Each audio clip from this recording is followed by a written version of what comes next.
What's up, brand builders? Stephen Hurahan here at BrandMasterAcademy.com, and in this video you're going to learn 26 branding elements that you should consider in your strategy development so you can understand the components of a cohesive branding machine that all work together to influence the reputation of your brand.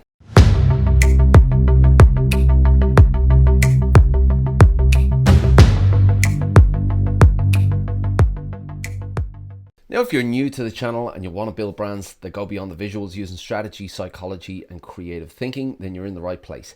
Hit that subscribe button and the notification bell. If you want to fast track your results, make sure you grab the Pro Brand Strategy Blueprint. It's a free download and the link is in the description. Now, most business owners will tell you that they understand what branding is all about, and they might cite a handful of branding elements, starting with the logo and maybe a few other visual elements. But in reality, a cohesive and functioning brand are made up of many different elements. And it's only when you understand what these elements are and how they can influence the perceptions of your audience do you have any chance of building a successful brand. So what are branding elements all about? Well, brands are designed to grow. They're developed to grow. That is their function. That is the reason that they're developed in the first place. Now, we all understand that a logo is the visual representation of the brand.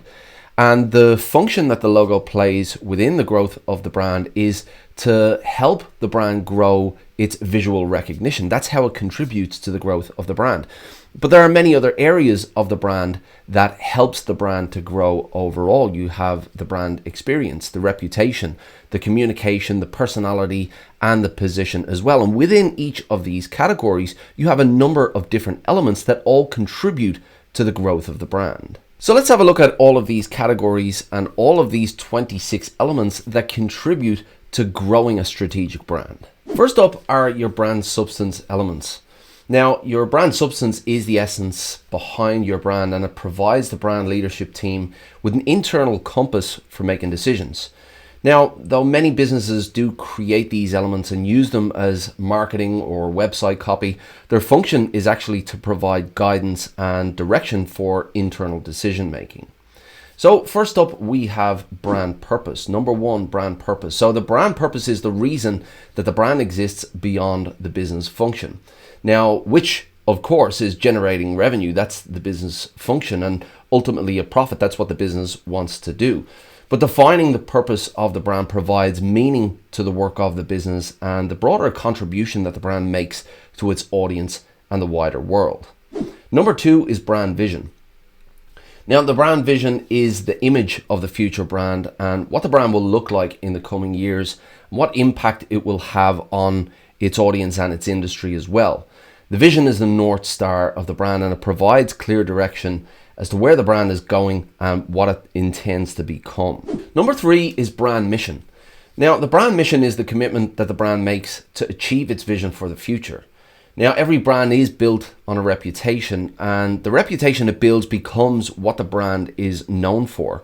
The brand mission provides that internal clarity to the commitment it has made to build the reputation it aims to develop. Number four are the brand values. Now, although brand values are often misused as this noble piece of website copy or marketing designed to impress the audience, that's not what their function is.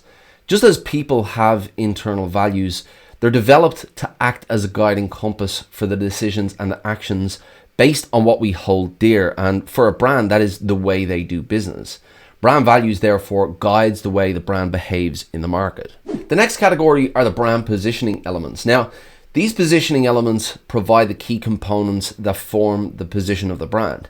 The position represents the core reason that the audience would choose one brand over another. Now, this differentiating reason is formulated from an understanding of who the audience is, what options they already have in the market through their competitors, and how the brand aims to provide something different through an outcome or experience. Number five is the audience persona. Now, the brand exists to serve the needs of a given audience. That's why it exists. Without that audience, there is no need for the brand to be there in the first place. So everything the brand does has an end goal of appealing to that audience to ultimately influence their buying decisions. Now, the more that's understood about the brand's audience, the better the brand is positioned to appeal to who they are and to what they want. Number 6 is competitor research. Second to understanding the audience is understanding the options that the audience already has in the market, and that is through their competitors. Now, every market is made up of a set of competitors all vying for the attention and ultimately the money of a certain market segment. Understanding who these competitors are, what they offer, and how they target their consumer and how their consumer perceives them is really critical to defining an effective position. Up next is number 7, the differentiation strategy. Now, only with an intimate understanding of who the audience is and the competitive landscape can you effectively define a difference that your brand offers and ultimately a position that it wants to own in the mind of the audience. Now, this difference represents the core reason that you give your audience for choosing your brand over your competitors, so it is pretty important. And number 8, the positioning statement. So with clarity on the market landscape from the audience to its competitors and the defining difference, the brand can develop an effective positioning statement. Now, much like the internal statements of the brand substance, this statement is not designed as a piece of marketing. Again, it's a clarity statement to provide direction for the rest of the brand development from personality to messaging and beyond. Next up, we have the brand persona elements. Now, today we live in a world of the human brand. The brands that we do business with are the ones that have learned how to appeal to who we are as people and align themselves with the characteristics that we're drawn to. The brand persona is a set of components that represent how the brand will resonate with its intended customers, from the way it speaks to the personality traits it leverages. And that starts with number 9, brand archetypes. Now, archetypes were introduced by psychiatrist Carl Jung in the early 20th century as a model for categorizing all personalities into 12 core categories. Archetypes were then later on adopted into the realm of branding and marketing as a means to connect with audiences on a human level through the traits that they're attracted to. And that provides the groundwork for number 10, brand personality. Now, although archetypes do provide a solid direction for the brand personality development, the archetype framework is simply a framework and it doesn't provide a fully functioning personality for a brand. These personalities are developed out to bring the brand to life through a set of opinions, ideals, and an outlook on life so it starts to feel like a real person. Number 11, brand language. Now, the language a brand uses plays a significant role in appealing to the right audience. A formal language profile aimed at the wrong audience can make a brand kind of feel disconnected. On the opposite side of that coin, an informal language profile aimed at the wrong audience can make a brand kind of seem unprofessional. So finding that right balance is really key for connecting with the audience through language. And the last element in this category is number 12, tone of voice. Now, the tone of voice a brand uses can help to strike the right chord with the intended audience. Leveraging the direction from archetypes and personality development, the tone of voice should provide the brand with a tool of influence for brand expression, from messaging to visual identity and everywhere in between. Next, we move on to the brand communication elements. Now, the brand position and the brand persona provide the brand with something to talk about and a way to deliver it, but knowing what to say is developed in the communication strategy, and that starts with the brand name. Now, the brand name is one of the most influential elements of the entire brand. It acts as the front line of the brand and the first opportunity to place a seed in the mind of the audience as to why it should be remembered.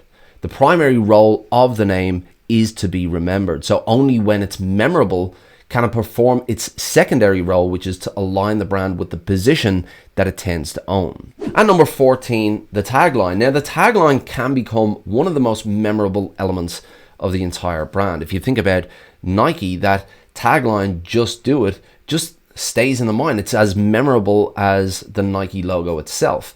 Now, much like the brand name, the tagline is simply a set of words that the brand aims to embed in the mind of the audience in order to create that memory link back to the brand, its experience, and its difference. An effective tagline can go a long way to solidifying a brand's position in the market. Number 15 are the key messages of a brand. Now, much is said and written about the term core message, which supposedly represents the message that the brand aims to communicate to the audience. Now, while a core message can distill what the brand aims to communicate, it's not a very effective tool of communication. You can't simply repeat the same message over and over again across all channels. Instead, effective brands require a set of key messages designed to influence how the brand is perceived. And these key messages act as a framework and a guiding tool for all brand communication across all channels. And last up in the communication category is the storytelling framework. Now, every brand has an origin story, that is the story of how the founders built the business and how the brand came to life. But this is not always the story that should be told. In the lives of your audience, they are the hero, and the only story that really resonates with who they are is a story about the journey that they're on, the challenges that they encounter, and the goals that they will resonate with. So a brand story, therefore, is a story from the brand, not about the brand. The next category are the brand identity elements. Now, the brand identity elements represent the most widely recognized elements of branding. Now, misrepresentation aside, the visual identity remains an integral part and an integral component of a brand and how it influences the perceptions of the audience. Now, we are visual creatures, and the visual identity can help to align the brand with an idea, a mood, a look, and even a feel. And of course, first up on this category is number 17, the logo. Now, the logo is without doubt the most recognized and broadly understood branding element. In fact, it has become synonymous with the term brand that many people use the term brand and the term logo interchangeably, which obviously causes a bit of confusion.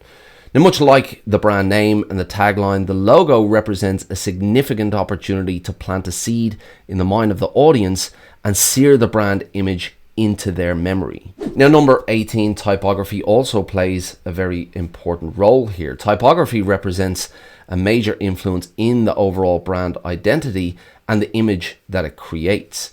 Every typeface holds its own distinct characteristics, which can be used to corner a specific image of how the brand intends to be known. The right or wrong choice of type here can make or break a brand identity system. Number 19 is the color palette. Now, as people, we have a primitive relationship with color, and that can actually influence how we feel. It's important that strategists and designers understand this relationship and the impact that it can have on those perceptions and align the color palette of the brand with the emotions that it wants to evoke. Color is one of the most effective and influential tools of the entire brand element arsenal. Number 20 is image style. Now, image style can be designed to become one of the most recognized elements of the entire brand identity system. Images do have the ability to capture a mood or a tone or a style or an emotion or even an idea or a belief. Designing an effective image style that aligns with the strategy of the brand and the personality that it wants to display is entirely down to the characteristics and the traits that flow from the strategy. Only when an image style communicates the strategy's traits is the element performing its function. Element number 21 is iconography. Now, iconography can enhance the overall brand experience to create cohesion from one brand presence to another. The main function of iconography is really to demonstrate this cohesiveness and visual brand experience, whether it's through the brand's website, its packaging, or its physical store. When you see the same elements come up time and again, that cohesiveness and that consistency really drives home that feeling that the brand is doing what it says it's going to do, and it is consistent. Number 22 are graphics and illustration. Now, much like the image style, graphics and illustration do represent an opportunity to provide a distinctive and memorable cue that the audience can recall. The more distinct and unique the graphics are, the easier it is for the audience to store this experience to memory, but as with all elements, it can only be as unique as the strategy allows. And the final category of branding elements is brand presence. Now, the brand presence is how the brand comes together in the digital and physical world. Whether through an engaging podcast, an informative blog, an in-store experience, or a tangible booklet, every brand presence element is a fusion of strategy and expression. And first up in this category is number 23, the website. Now, the website represents a digital home of the brand, and it has become an absolute essential for digital or physical businesses.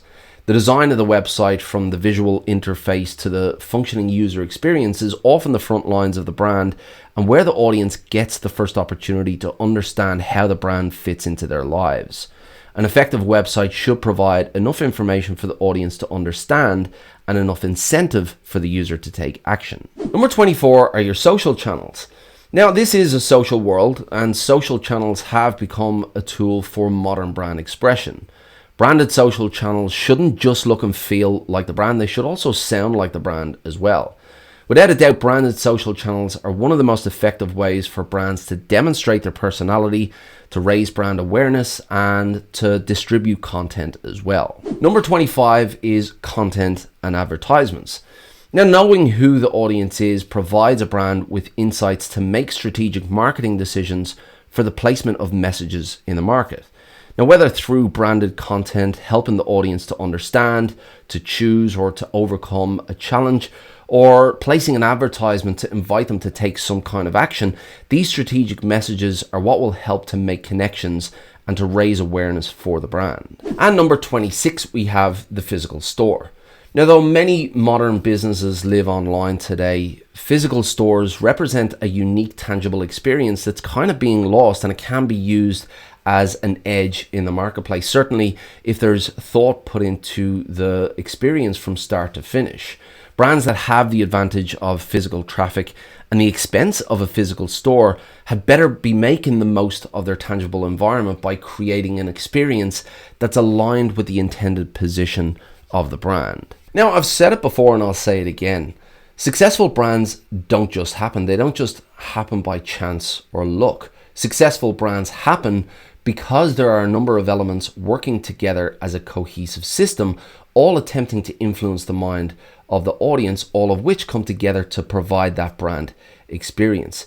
Only when you have elements such as these working together and pulling in the same direction do you have any chance at turning your brand into a success and getting that traction that the brand is developed for. Now, once you have all of these elements in place, pulling in the same direction, working as a cohesive system, then it becomes about management. If you want to understand what a brand manager does, then this video will help you out. Until next time, brand like a master, and I'll see you in the next video.